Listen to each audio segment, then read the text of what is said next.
What is going on, you guys? Nick here. You're now watching Urbexcross. I'm here ripping through the city, about to drive to some off-road spots that I found. For right now, we're just heading to the trails.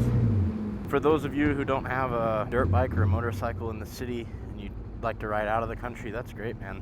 But I do not have land, and I don't really know anybody who has any land. So for me, best places to off-road are actually in the city, places that you can find. But yeah, this bike changed my life, dude. Like, it just dual sports in general. The KLX250, this bad girl right here, man. Look, I never had a dirt bike before. I never owned a dual sport, never ridden a Harley. Really, the furthest vehicle riding that I had was I've driven a car. I had a go-kart as a kid, but that was it, man. I always thought motorcycles were super cool, dirt bikes were super cool. Just never really thought I'd have one. Never got one as a kid, so. But dude, once I purchased this bad boy, oh my God. I realized what I've been missing all this time. It is an absolute blast riding around on these things. Get great gas mileage if you want a little vehicle to rip around the city. It's just an all-around blast, man. Like, I didn't really know what kind of motorcycle I would get. So I guess I'll give you guys a little backstory here. So my knowledge set with motorcycles and dirt bikes and dual sports was next to nothing. My homie Mac, who rides the DR, he'd had that DR650 for a really long time, and I've always seen him ripping around, having fun on it, but dude, the thought never entered my mind of like me actually getting one and riding around in it either. I don't know, to me it always just kind of seemed off limits for some reason.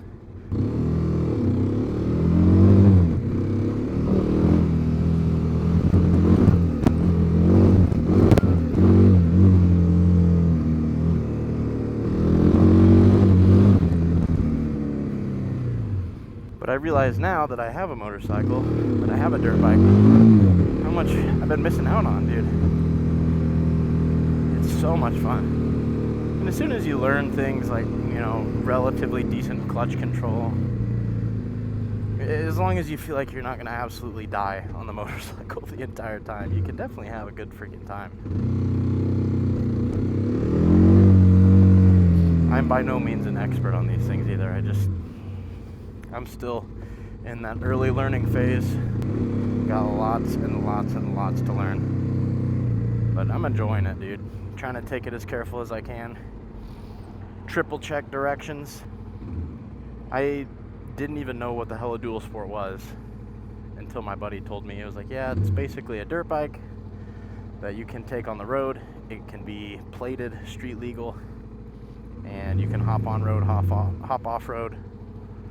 I was like, dude, that sounds absolutely crazy. Never even heard of anything like that. I was, of course, timid. And, you know, I'll be honest, like, I don't make a metric crap ton at my job and what I do for work. So, man, my ability to actually purchase something was pretty narrow, dude. Like, I didn't have $5,000 to drop on anything. I didn't have, you know, thousands and thousands of dollars laying around. You know, with my interest in motocross and supercross, yes, would I want a brand new 450 Honda R? Yeah, dude, 100%. But, you know, thankfully I had my buddy Mac, who's been riding for a long time, and he knows that, you know, that's a really bad idea. You know, you don't want to start out with something that powerful. You're gonna get really, really hurt. So a lot of people go out and they're like, oh, dude, I see all the motocross people.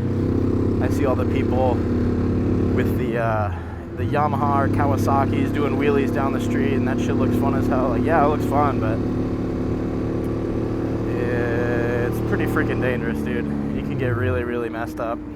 This KLX just opened my mind to motorcycles, dude. You know, it's like one of those things. I don't know if any of you guys on YouTube here are skateboarders or, you know, whatever subculture you get into.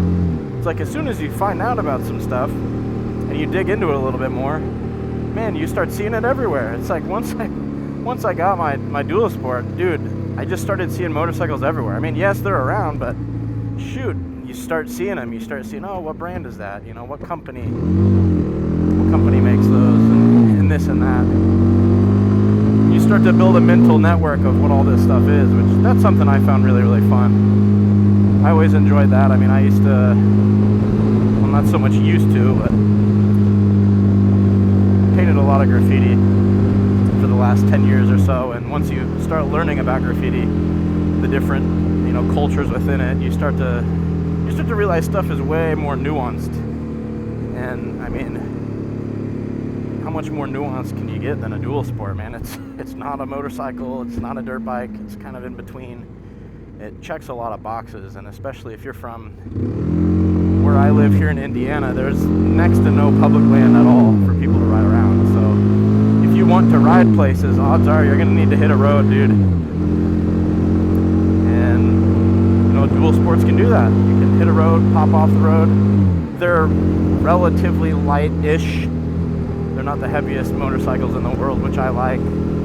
I think this KLX is around maybe 310 pounds wet, which means fully fueled and everything, which, I mean, yeah, it's not a race bike. It's not a 450 race bike, but dude, it does the trick. It's perfect enough for taking it off-road. Yes, it doesn't have the crazy power that these KTMs and shit that I really like have. But dude, if I got a KTM, I wouldn't know what the hell to do with it. It's like being a 16-year-old and someone giving you a freaking Ferrari. Like, you don't know what the hell anything in that shit is. You don't know what the hell you'd be doing with it. You're not a racer. I mean, unless you've raced your whole life and you hop in that thing and you know what you're doing. But man, this is like a training wheels for me. I mean, literally right here, I'll completely pin back and the acceleration's nice and slow. It's not like, dude, if I did that on a KTM, I would have just absolutely eaten shit, dude. It would have been a really bad day. So this is very, very forgiving, man.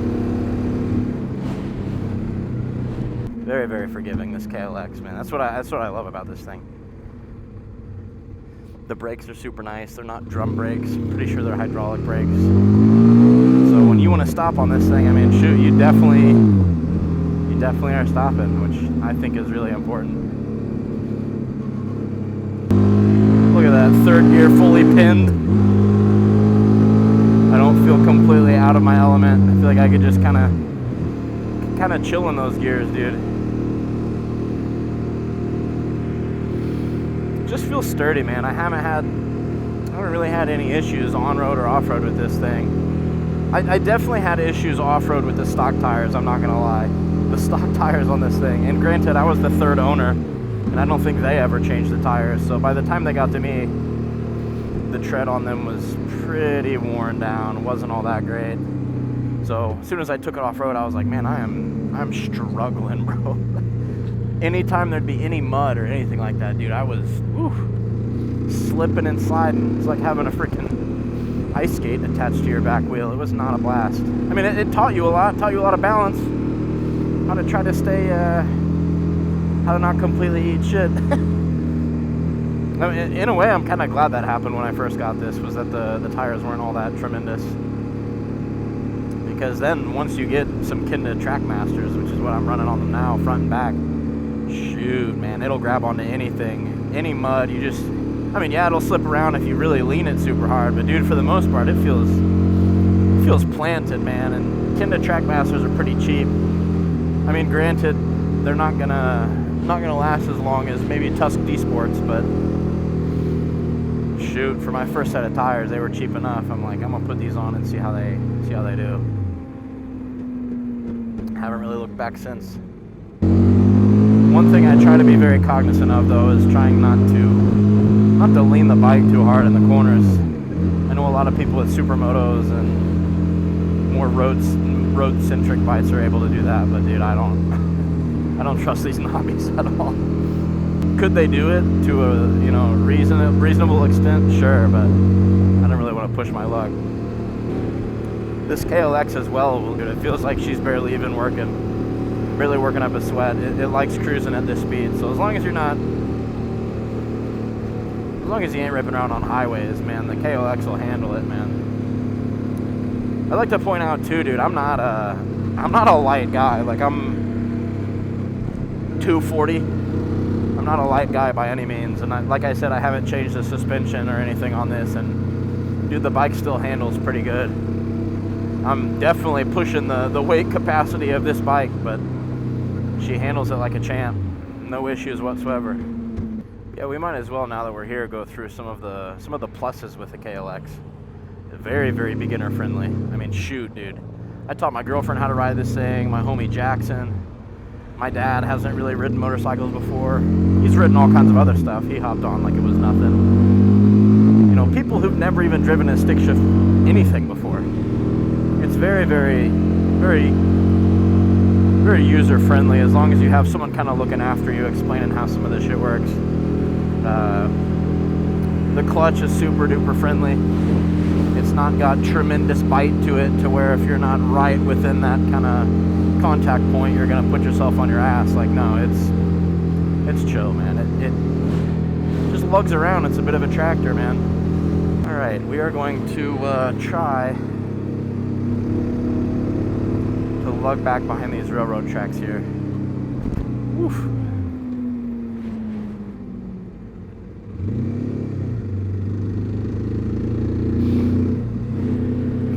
Not necessarily sanctioned, definitely trespassing here, but it'll be all right.